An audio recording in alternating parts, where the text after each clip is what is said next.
Sama-sama saudara semua katakan amin. Ya, boleh berikan tepuk tangan buat Tuhan. Silakan duduk Bapak Ibu saudara semua. Shalom.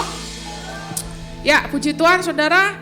Wah, hari ini saya nggak keinget, harusnya kompakan pakai baju putih merah ya. Ya, saudara, puji Tuhan ya. Hari ini kita bisa sama-sama lagi beribadah.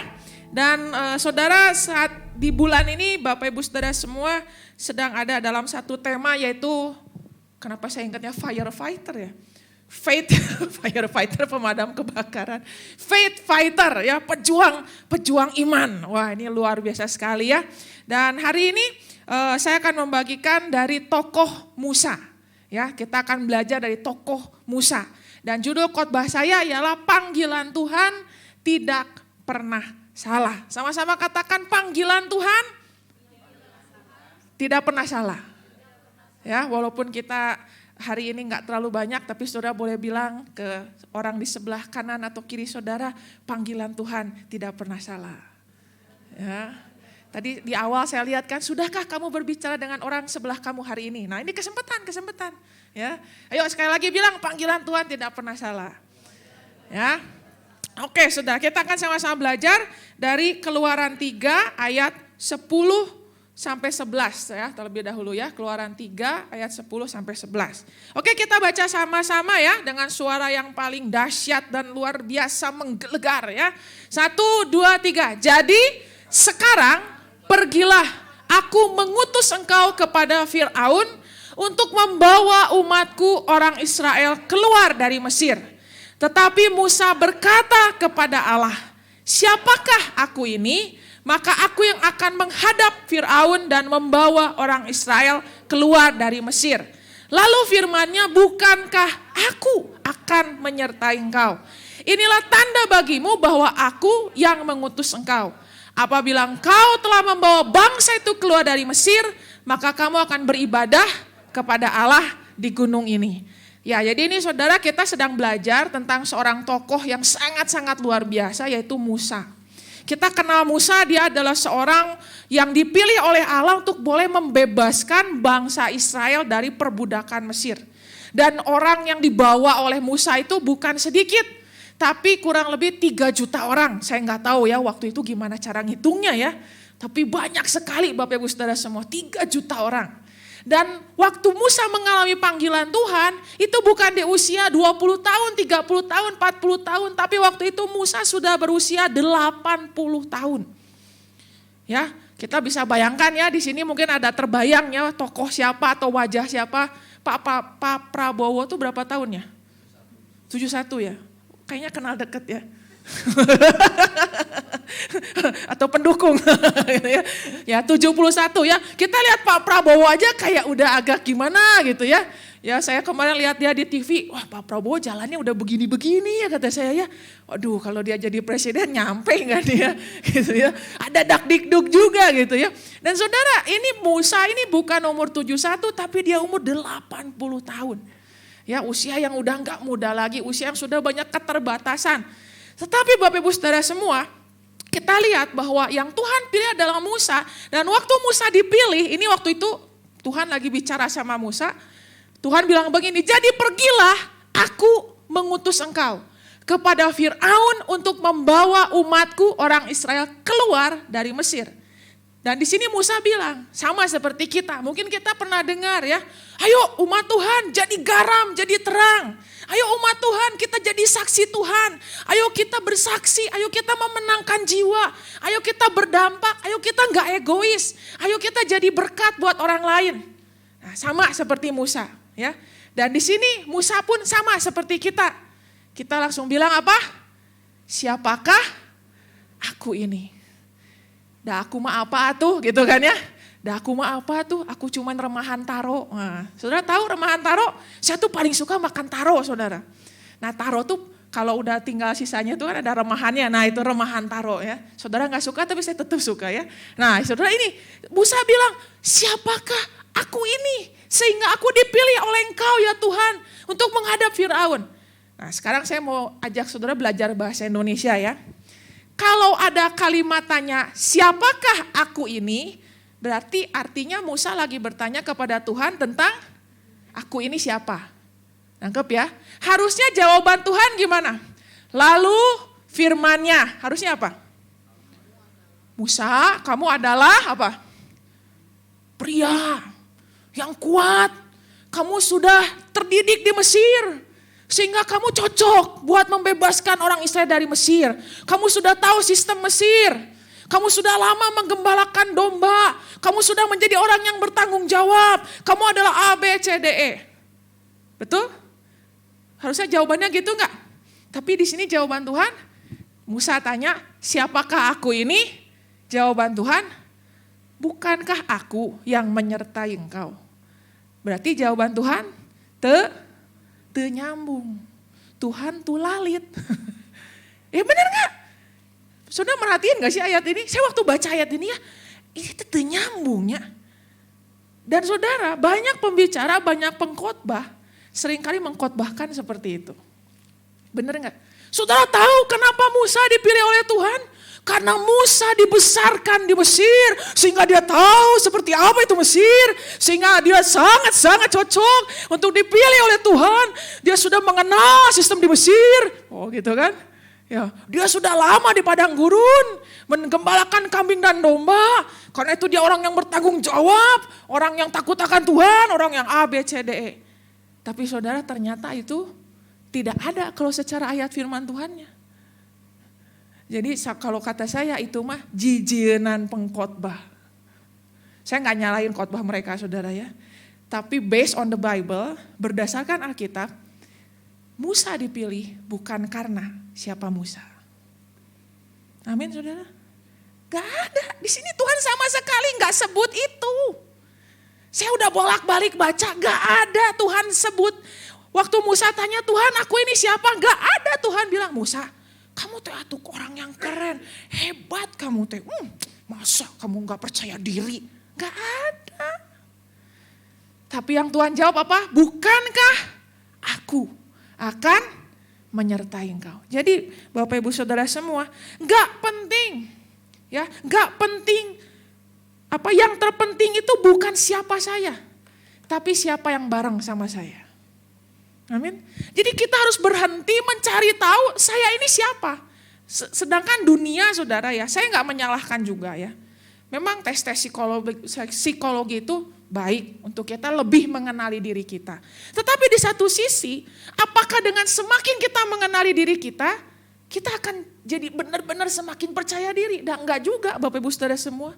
Jawabannya bukan di situ. Saya sama sekali tidak menentang tes psikologi. Ya, tetapi itu harus disikapi dengan bijak karena bukan di situ. Jadi bukan endingnya bukan di situ. Endingnya ialah apapun keadaan saudara, apapun hasil tes psikologi saudara, itu sebetulnya gak penting. Yang terpenting itu siapa yang bareng sama kita. Amin. Musa dibilang, Musa gak penting loh kamu tuh siapa. Yang penting tuh aku bareng kamu. Amin Bapak Ibu Saudara semua. Yang bareng sama kita itu yang penting. Nah banyak anak Tuhan, mereka berpikir waktu mereka melakukan kehendak Tuhan, waktu mereka menjalankan panggilan Tuhan, waktu mereka hidup dalam visinya Tuhan, mereka dibiarkan sendiri. Padahal kita bersama-sama dengan Allah yang dahsyat, amin. Allah yang besar, Allah yang juga bareng-bareng sama Musa, sama Yosua, sama Daniel. Itu pun Allah yang sama yang kita sembah sekarang. Jadi tidak penting siapa diri saudara, yang penting siapa yang bareng dengan Bapak Ibu Saudara semua di sini. Amin, semuanya runners. Ini ada bapak-bapak, ada ibu-ibu juga kan? Enggak ada. Enggak ada ya. Tapi lebih enaknya dipanggil apa? Runners. Oke, boleh. Oke, next ya. Lanjut kita lihat ayat selanjutnya. Nah, lalu sahut Musa, ya. Bagaimana jika mereka tidak percaya kepadaku? Nah ini sama kayak kita ya, waktu Tuhan bilang, aduh Musa gak penting siapa kamu, yang penting aku tuh bareng sama kamu. Lalu Musa bilang, tapi gimana kalau mereka gak percaya kepadaku dan tidak mendengarkan perkataanku, melainkan berkata, Tuhan tidak menampakkan diri kepadamu. Tuhan berfirman kepadanya, apakah yang di tanganmu itu? Jawab Musa, tongkat. Nah saudara ini lagi-lagi ya, saya melihat luar biasa sekali kalau Tuhan tuh menjawab doa-doa kita. Ya waktu Musa bilang, Tuhan kalau mereka gak percaya kepada aku, mereka gak dengar perkataanku, gimana Tuhan? Wah harusnya mungkin Tuhan bilang, oh tenang Musa, nanti aku bikin ini, bikin itu. Tapi enggak, Tuhan bilang, Musa yang ada di tangan kamu apa? Tuhan enggak tanya, Tuhan enggak minta sesuatu yang enggak ada di tangan Musa. Seringkali kita berpikir, oh iya saya nanti bakal dipakai Tuhan kalau keluarga saya sudah pulih. Oh iya nanti saya bakal dipakai Tuhan kalau sekolah saya udah selesai. Oh iya saya akan dipakai sama Tuhan kalau saya ngomongnya udah benar. Kita bikin segala persyaratan dan requirement pada kata Tuhan. Apa yang ada di tanganmu sekarang? Kan Tuhan gak bilang kan, coba Musa kamu lihat ke sekeliling, coba cari ada batu ajaib gak? Gak ada. Ya kan? Nah manusia selalu berpikirnya begitu, sepertinya ada yang kurang dalam diri saya. Sepertinya saya ini gak cukup. Saya ada yang kurang, makanya saya gak bisa hidup dalam kehendak Tuhan, gak bisa saya hidup dalam iman. Tapi Bapak Ibu Saudara semua, apa yang ada di tangan saudara itu tidak akan pernah menjadi kurang berarti untuk menunjukkan kemuliaan Tuhan. Amin, Bapak Ibu Saudara semua, tongkat loh. Itu tongkat yang memang setiap hari Musa pakai. Untuk dia menggembalakan domba. Jadi saudara, apa yang akan Tuhan pakai dalam hidupmu, itu bukan sesuatu yang nun jauh di sana. Tapi sesuatu yang memang ada dan selama ini sudah bersama-sama dengan hidup saudara. Tapi saudara menganggapnya rendah, tapi Tuhan tidak pernah menganggapnya rendah, amin. Saya tuh, ini karena sedikitan ya, curhat aja lah ya. Saya tuh saudara, kalau bicara open-openan ya, saya tuh kan kalau sering diundang khotbah ya. Nah kalau saya diundang khotbah, biasanya selesai khotbah tuh orang suka kasih komen kan pengurus di situ kan. Nah setiap kali orang kasih komen waktu saya selesai khotbah, mereka tuh bilang begini, aduh Yeli tadi bagus sekali khotbahnya, Meni lucu. Ya Meni lucu banget, kamu tuh sangat lucu sekali khotbahnya. Saudara, saya waktu dengar begitu ya, saya gak happy loh. Saudara kaget ya? Atau saudara juga ngundang saya gara-gara itu? Iya loh, saya pernah juga ada dari GBI mana ya, ada oma-oma telepon saya. Yeli, tante mau undang Yeli ke Natalan lansia. Ya saya maunya saudara diundang ti budak letik nepi ka emak-emak ya semua ngundang saya. Oh iya oma, boleh oma. Iya soalnya ya kalau di ibadah lansia mah pengennya teh pembicara yang lucu. Saya teh kunaonnya. Itu saudara saya sedih banget. Asli, kenapa? Karena saya berpikir saudara ya, saya pengen dikenalnya, saya gak tahu kalau Dwi ya. Dwi kalau kamu pengen dikenal sebagai pembicara yang diundang karena apa? Galak. Jadi diundang karena galak. Pantesan kamu gak pernah saya undang.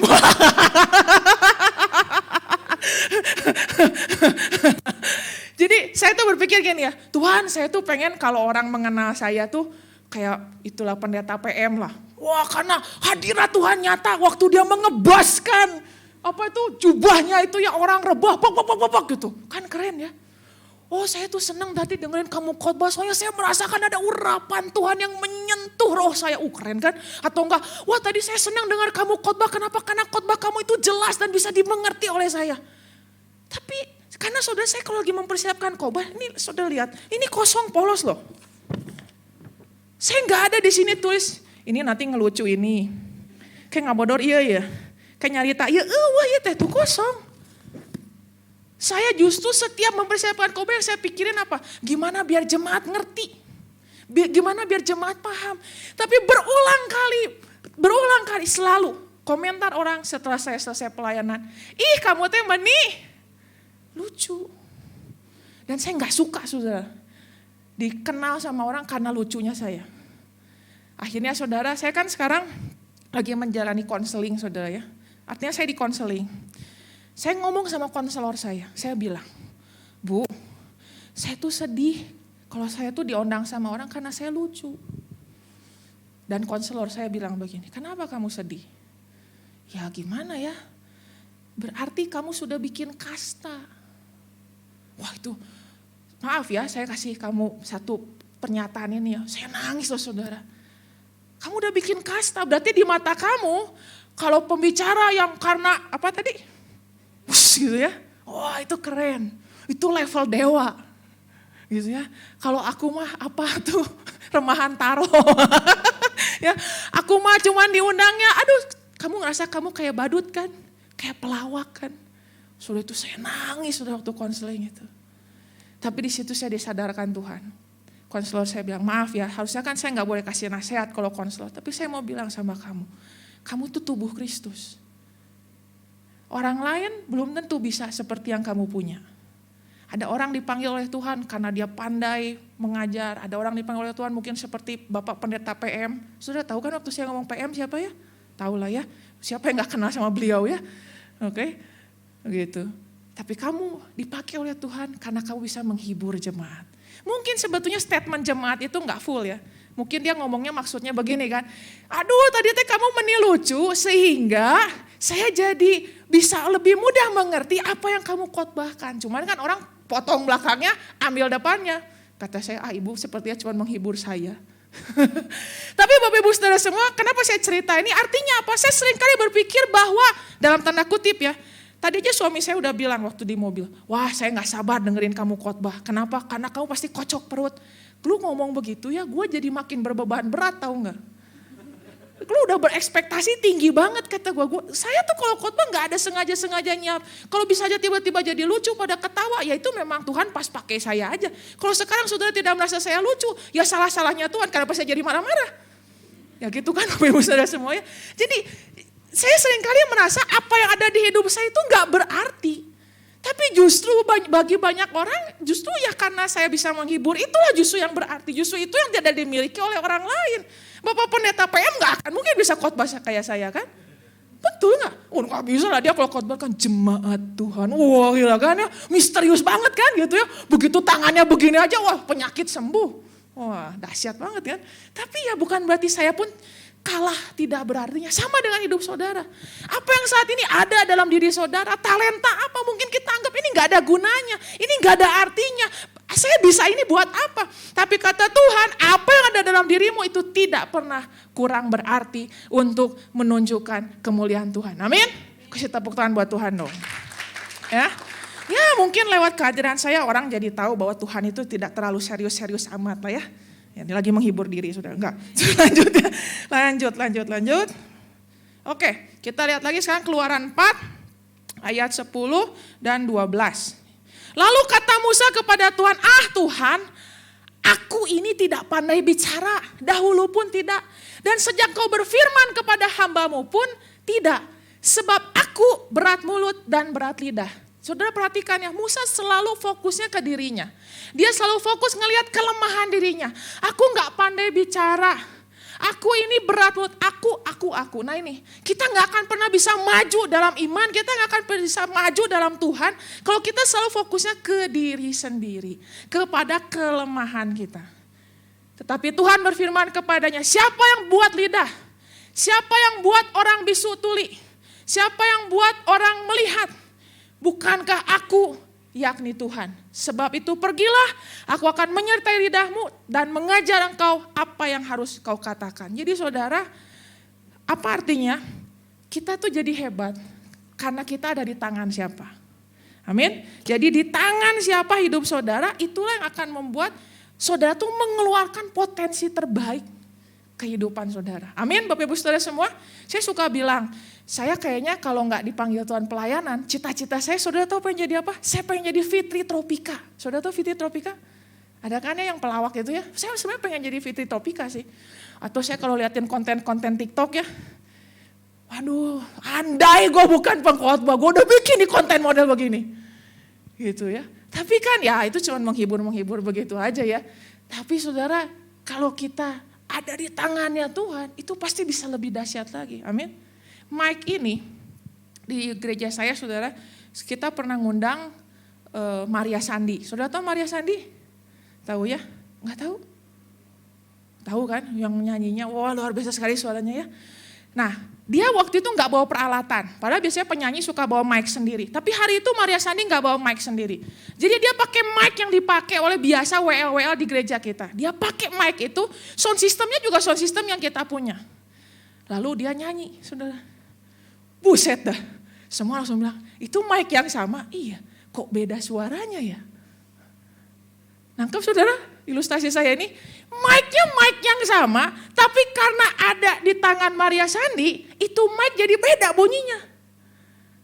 Kata saya ini kalian yang ngaco berarti selama ini, bukan mic-nya yang ngaco. Kalian aja bilang, ini tidak mic-nya jelek jadi suara kita gak bagus. Kalian berbohong sama saya. Anggap Bapak Ibu Saudara semua, sama dengan hidup kita saudara. Hidup kita memang akan biasa-biasa aja kalau kita ada di tangan yang salah. Contoh, orang yang senang ngomong, dia ada di tangan si jahat, kerjanya ngapain? Ngagosip. Bener tuh, di gereja jadi tukang gosip. Tuh, tempokeun tuh ko Elia poe ieu sapatuna anyar. Tempot apa majikanna. Tasna anyar. Tahu ya? Artinya apa ya? Lihat anaknya, lihat jam tangannya, jadi nggak gosip, gitu, bikin huru hara di gereja. Nah itu saudara karena mulutnya ada di tangan si jahat. Coba kalau mulut saudara ada di tangan Tuhan, bukan dipakai buat bergosip. Orang yang pintar ngomong, saudara bagus jadi pendoa, amin. Amin, tak amin. Pada nggak suka ngomong kayaknya di sini ya. Saya mah gak pintar ngomong. Oke, kalau saudara senang mendengar, saudara itu cocok buat jadi konselor. Karena konselor itu gak boleh ngomong. Konselor itu harus sedikit ngomong, banyak mendengar. Abdi tetiasa. Saya sekarang kuliah, saudara S2, MTH peminatan konseling. Maksud hati supaya saya makin pandai memberikan konseling. Semakin saya ikut kuliah, semakin saya gak mau sekarang jadi konselor. Hese. Harus mendengar, aduh. Tapi ada loh saudara orang yang begitu, yang telinganya terbuat dari apa saya nggak ngerti ya, tabah ngedengerin orang ngomong. Ya seperti saudara ini semua tabah mendengarkan saya ngomong. Ya, jadi dipakai untuk menampung curahan-curahan hati orang. Berguna kan, amin. Jadi saudara jangan ngat, oh saya mah ada apa cuma bisa begini. Kalau engkau di tangan Tuhan, hidupmu dipakai oleh dahsyat, amin. Oke lanjut, kita udah mau selesai. Tetapi Musa berkata, nah ini sama seperti saudara ya, aja ya. Tuhan, utuslah kiranya siapa saja yang patut kau utus. Maka bangkitlah murka Tuhan terhadap Musa dan ia berfirman, bukankah di situ Harun, orang Lewi itu kakakmu? Aku tahu bahwa ia pandai bicara. Lagi pula ia telah berangkat menjumpai engkau. Dan apabila ia melihat engkau, ia akan bersuka cita dalam hatinya. Maka engkau harus berbicara kepadanya dan menaruh perkataan itu ke dalam mulutnya. Aku akan menyertai lidahmu dan lidahnya dan mengajarkan kepada kamu apa yang harus kamu lakukan. Saudara, Musa bilang, Tuhan pokoknya mambung lah. Sama kayak saudara ya, sok geus khotbah. Poin hiji tadi apa? Pohoda. Yang nu diinget apa pas pulang apa? Lucunya pika sebelen jemaat kan. Tadi yang ke satu teh apa ya saya ge poho saudara. Bukan yang penting. Yang penting bukan siapa saya tapi siapa Tuhan. Yang kedua, apapun yang ada di tangan saudara itu tidak ada yang tidak berarti. Yang ketiga, saudara di tangan siapa, saudara jadi dahsyat. Tetap saudara teh bedegong gitunya, merekedaweng gitu ya. Tuhan, geus we si Dwi we Tuhan. Si Dwi we Tuhan, lihat si Dwi nepi ka kuru siga kieu saudara.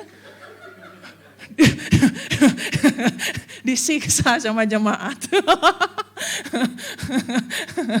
Si Dwi tersenyum sinis. Tapi saudara lihat ya, kata Tuhan, ya aku tahulah Musa, maksud kamu masih Harun kan? Harun pintar ngomong kan? Ya, tapi saudara lihat ya, Tuhan tuh tahu loh. Ada Harun yang lebih baik dari Musa. Tapi saudara lihat ke bawahnya, Tuhan tetap bilang aku akan menyertai lidahmu dan lidahnya. Ini luar biasa loh saudara. Saya waktu dapetin ini saya nangis loh sama Tuhan. Panggilan Tuhan itu sama hidup saudara itu khusus dan pribadi. Khusus dan pribadi. Walaupun ada yang lebih baik dari saudara. Tapi Tuhan maunya saudara. Ya benar. Musa bilang, Tuhan jangan saya lah, Harun aja. Si Harun pintar ngomong. Tahu, aku tahu. Tapi aku maunya kamu. Wah ini susah saudara kalau udah kayak gini. Ya, jadi gak ada yang bisa menggantikan keunikan saudara. Coba kalau semua runners di sini sama-sama ya, mau pakai, mau kembangkan apa yang Tuhan berikan, wah gereja ini akan menjadi semarak dan sangat luar biasa sekali. Seperti tubuh Kristus waktu semua bagian-bagian tubuhnya itu bergerak dengan optimal, wah tubuh Kristus itu jadi luar biasa. Amin Bapak Ibu Saudara semua. Saya sering berpikir waktu sinode menunjuk saya jadi gembala saudara. Saya bukan minta ditahbiskan, saya ditunjuk sama sinode. Saya selalu berpikir Tuhan gak salah saya yang dipilih. Da aku mah apa tuh? Saya hanyalah perempuan. Saya udah ngebayangin ya gimana mimpin jemaat cowok gitu kan. Cowok gak seneng ya dipimpin sama perempuan. Ya emang sih saya lumayan cantik gitu ya. Gak setuju, gak suka, keluar ya. Saya mah gak ada yang muji, jadi muji diri sendiri aja saudara ya. Pemikiran saya pertama itu, saya cewek. Saya ngerasa saya masih ya lumayan muda lah ya. Umur saya kan baru 22 repeat order. Jadi berapa? 44 ya, tapi kan kelihatan muda kan ya. 22 repeat order. Kamu berapa Dwi? Ngebagi 2 dulu, jadi berapa? Kamu kayak itu muter-muter matanya neng. Berapa kalau di repeat order? 41 repeat order, gila lu umur lu 82, lu musa dong. Berarti 20 lah ya, 20 repeat order ya, nah, saudara ya. Saya mikir, saya masih muda, aduh Tuhan gak salah ya pilih saya ya. Saya gak seperti pendeta PM, yang kalau ngebasin, saya tuh kagum banget saudara sama dia ya. Ini orang keren-keren amat ya, dia ngangkat tangannya aja orang pada nangis semua. Saya angkat tangan orang tetap ketawa. Saya ini gimana Tuhan orang seserian wae gitunya. Ada yang nangis, benar di ibadah juga saya kalau lagi khotbah suka ada yang nangis. Tapi nangisnya bukan dilawat Tuhan. Nangis karena saking lucunya sakit perut dia nangis. Jadi kata saya ya sama-sama nangis tapi beda arahnya gitu ya. Tapi saudara ya ini kata Tuhan. Tidak ada yang bisa menggantikan keunikan kita. Ya jadi di sini para pelayan Tuhan. Banyaklah yang bisa main drum. Banyaklah yang bisa WL, bisa singer. Yang kayak lu gak ada tapi Tuhan maunya kamu. Tuhan banyaklah gereja-gereja lain lah selain GAI Amaleer lah. Kayak tadi saya pagi itu saya pelayanan di GAI Akopo. Ya saya sekarang berkeliling dari satu GAI ke GAI ya, lama-lama saya jadi jemaat GAI ya. Gitu ya. Tapi yang kayak GAI Amaleer yang gak ada. Saya keliling-keliling gereja, setiap gereja itu punya keunikan dan kekhasannya masing-masing. Dan yang kayak gereja ini, ya cuman gereja ini. Amin, Bapak Ibu Saudara semua. Ya udah khotbah saya cuman segitu. Sekian dan terima kasih. Jadi intinya apa? Ayo saudara, bangkit. Jangan lagi kita ragu. Benar gak sih Tuhan mau pakai saya? Kayaknya ada orang lain yang lebih baik deh. Memang yang lebih baik banyak. Tapi yang Tuhan mau, saudara. Amin. Ayo sama-sama kita berdoa.